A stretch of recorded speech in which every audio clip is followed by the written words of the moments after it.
Imagine this. You post a photo online. 10 people leave nice comments.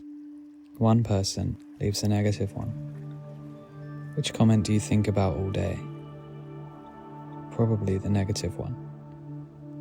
Or maybe you're walking into a party and suddenly become aware of how you're standing. What do I do with my hands? Do I look awkward? Are people judging me? Or perhaps you've spent hours replaying a conversation in your head, wondering whether you sounded stupid. Why do we do this? Why do we care so much about what other people think? At first glance, the answer seems obvious. We care because other people's opinions matter. But what if that's not actually the reason? What if the real reason is something much deeper? And understanding it could make us significantly less affected by criticism, rejection, and social anxiety. Let's start with something simple. Imagine somebody you've never met walks past you in the street and thinks you look a bit awkward. You never find out. Does it bother you? Of course not. Why? Because you're completely unaware of it. Now imagine someone tells you that person thought you looked awkward. Suddenly it bothers you. What's changed? The opinion already existed. The only thing that changed is that the thought entered your mind.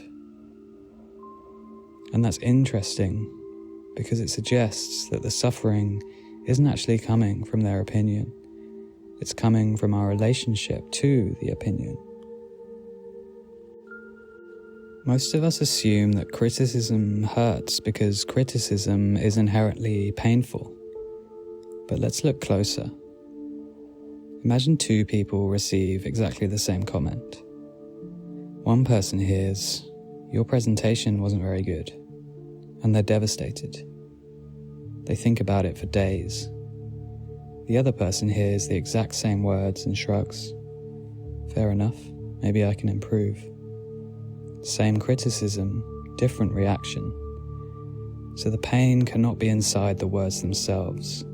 The pain must be coming from something else. One of the most useful ideas I've come across is this. We spend much of our lives unconsciously creating a character called me. The character has a personality, a history, strengths, weaknesses, a collection of ideas about who we are. I'm intelligent, I'm successful, I'm attractive, I'm interesting, I'm a good person. There's nothing wrong with any of these ideas. The problem begins when we start depending on them. Then we spend our lives holding this character up in front of other people like a mirror, waiting to see what comes back. Do they approve? Do they admire it? Do they think it's enough? And because we've become so identified with the character, every opinion starts to feel personal. Every conversation becomes a test. Every social situation becomes an opportunity either to confirm or threaten the character we've created. Life starts to feel like a performance review that never ends, and that's exhausting. This is why social anxiety can feel so intense. It's not really fear of other people. It's fear of what their opinions might mean about the character we've built. The character feels vulnerable, and because we've become identified with it, we feel vulnerable too. But here's an interesting question. Are you actually that character? Or are you simply aware of it? Think about it. You can notice your self-image. You can notice thoughts about yourself. You can notice feelings of embarrassment.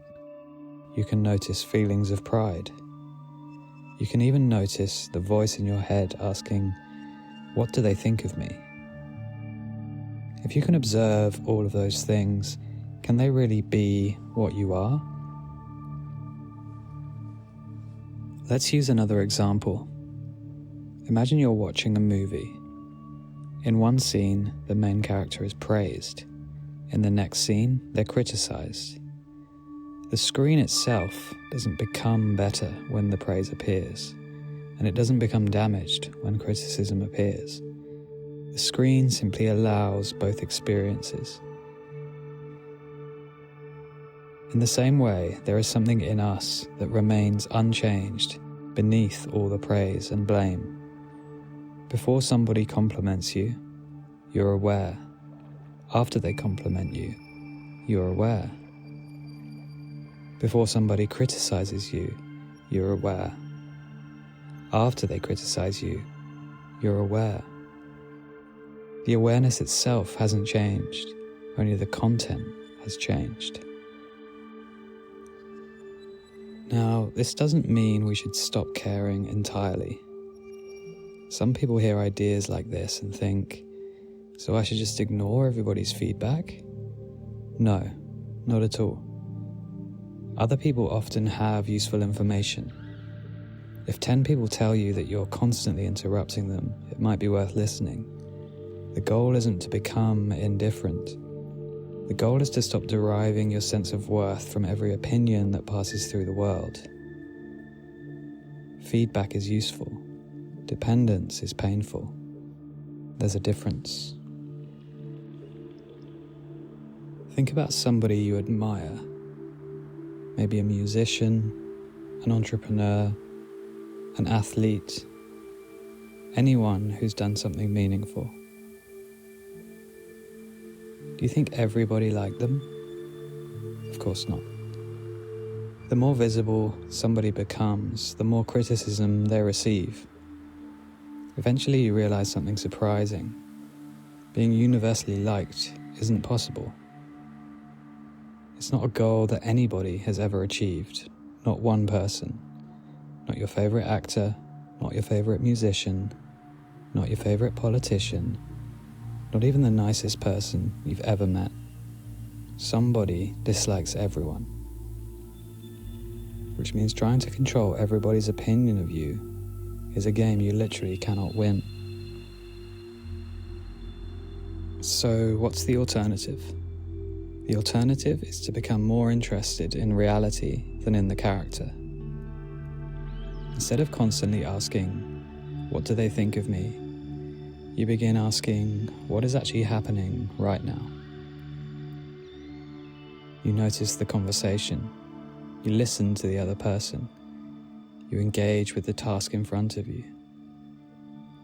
Your attention moves away from yourself, and something interesting happens. The less occupied you are with maintaining the character, the more relaxed, natural, and authentic you become. Ironically, that's often when people like you the most. The next time you find yourself worrying about what somebody else thinks of you, try this. Pause for a moment. Ask yourself, what exactly is being threatened right now?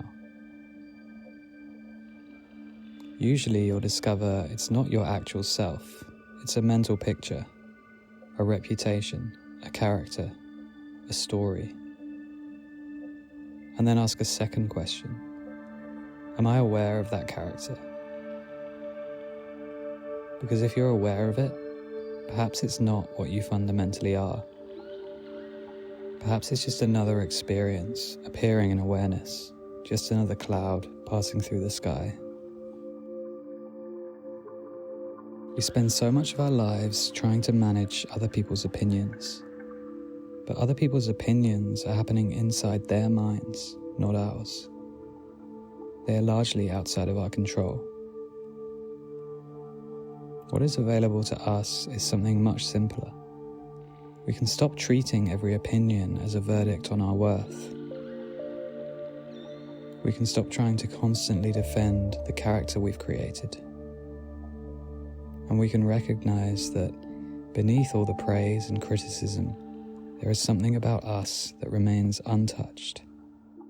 Something that was present before the comment, present during the comment, and present afterwards.